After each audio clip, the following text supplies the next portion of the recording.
পর্যায়ে প্রাণে বেঁচে যায়। এই ব্যক্তি আর কেউই নয় বরং সে জেফ ছিল। যেহেতু জেফ বিলের প্রাণ বাঁচিয়েছে তাই বিল তাকে নৌকায় নিয়ে আসে। জেফ সবার কাছে মিথ্যা বলে সে একজন বন্যপ্রাণী গবেষক এবং দুর্ঘটনার কারণে জঙ্গলে আটকা পড়েছে।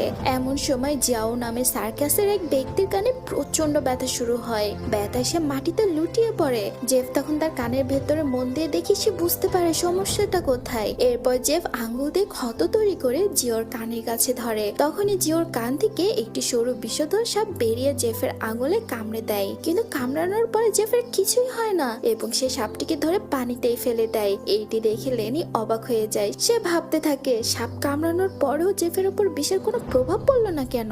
লেনিও সাপ সম্পর্কে অনেক কিছু জানতো। সে জানতো যে সাপের বিষের বিরুদ্ধে প্রতিরোধ ক্ষমতা গড়তে হলে মানুষের শরীরে প্রচুর পরিমাণ সাপের বিষ আগে থেকে প্রবেশ করতে হয়। লেনি তখন বিলকে সতর্ক করে বলে যে জেফ লোকটাকে তার সুবিধার মনে হচ্ছে না, কিন্তু বিল তার কথায় গুরুত্বই দেয় না। সে বলে জেফ আমাদের দুজনেরই প্রাণ বাঁচিয়েছে, তাই আমাদের তার প্রতি কৃতজ্ঞ থাকা উচিত। অন্যদিকে জেফ নৌকার ক্যাপ্টেনের সঙ্গে দেখা করে তাকে অনেক টাকা দিয়ে একটি ম্যাপ দেখায়। সে বলে যদি সে তাকে ম্যাপের নির্দিষ্ট জায়গায় পৌঁছিয়ে দেয় তবে সে আরো অনেক টাকা দেবে। কিন্তু জায়গার নাম শুনে ক্যাপ্টেন বন্দুক উঁচিয়ে জেফের দিকে তাক করে আর বলে যদি আর একবার ওখানে যাওয়ার কথা বলো তবে তোমাকে গুলি করে মেরে দেব। ক্যাপ্টেন জানতেন যে সেখানে অত্যন্ত বিপজ্জনক ক্রিমসন অ্যানাকোন্ডা থাকে। জেফ সেখান থেকে চলে যায়। এরপর ক্যাপ্টেন নৌকায় বসে মাছ ধরছিল, কিন্তু হঠাৎই সে লক্ষ্য করে তার মাছ ধরার ছিপটি নিচ থেকে কেউ প্রচন্ড জোরে টানছে। টানের জোরে ছিপটি ক্যাপ্টেনের হাত থেকে ফসকে গিয়ে নিচে চলে যায়। তখন ক্যাপ্টেন সে মাছ ধরার ছিপটি তোলার জন্য যখন নিচে উকি দেয় ঠিক তখনই কেউ একজন তাকে টেনে পানির নিচে নিয়ে যায়।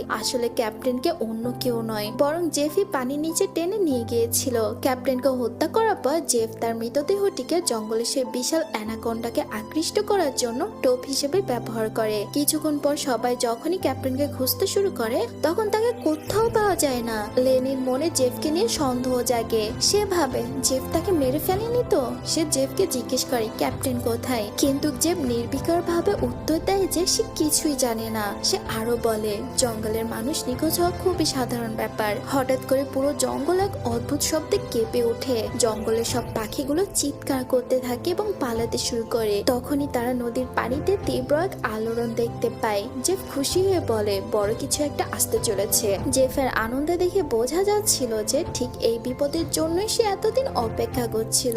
নদীর গভীরে সে দানবীয় অ্যানাকোন্ডাটি জেফের পাতা ফাঁদের দিকে এগোচ্ছিল। হঠাৎই মাছ ধরার ছিপটি প্রচন্ড জোরে নিচের দিকে হেসকা টান দেয়। জেফ অ্যানাকোন্ডাটিকে ধরার জন্য ছিপটি চেপে ধরে, কিন্তু সাপটি এত সহজে ধরা দেওয়ার পাত্র ছিল না। বিশাল এবং ভয়ানক সে